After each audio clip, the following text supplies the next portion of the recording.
নমস্কার বন্ধুরা, আমি চলে এসেছি একটা অন্যরকম রেসিপি নিয়ে। মাছের রোল কিভাবে বানাচ্ছি দেখুন।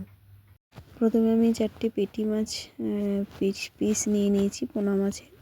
সেটা হালকা করে ভেজে কাঁটাগুলোকে বেছে ছোট ছোট করে টুকরো করে নিয়েছি মাছগুলোকে। তারপর অন্যদিকে আমি পেঁয়াজ লঙ্কা কুচি রেখেছি আর আলু সেদ্ধ করে রেখেছি। তার থেকে 3 পিস নিয়ে নিয়েছি, মানে আধখানা করে আর কি 3 পিস নিয়ে মানে ধরে নিন 1.5খানা আলু নিয়েছি।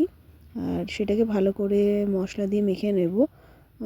আমি মশলাটা দিয়েছি আলুতে নুন সামান্য পরিমাণে, আর দিয়েছি কালো জিরে, গোলমরিচ গুঁড়ো দিয়ে ভালো করে মেখে নিয়েছি।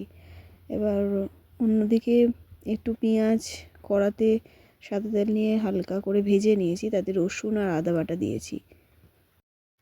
সামান্য একটু নুন দিয়ে ভালো করে একটু কষে নেব। এটা কষে নেবার মাছগুলোকে দিয়েও ভালো করে আবার কষবো। কষার পর আমি এতে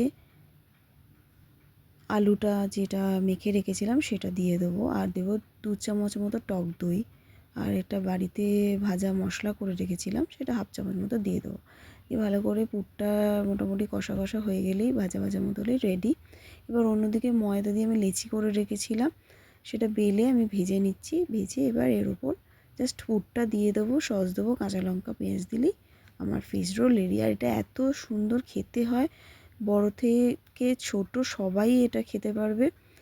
আর ছোটোদের শুধু কাঁচা লঙ্কাটা দেবে না, কারণ আমি এটাতে খুব একটা ঝাল অ্যাড করিনি, যাতে সবাই খেতে পারে, বাচ্চারাও খেতে পারে।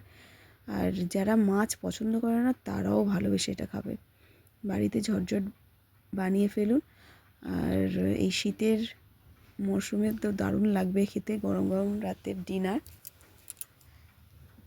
সস দিয়ে তো দারুণ লাগে। আর ভিডিওটা ভালো লাগলে লাইক, সাবস্ক্রাইব, শেয়ার করবেন। Thanks for watching.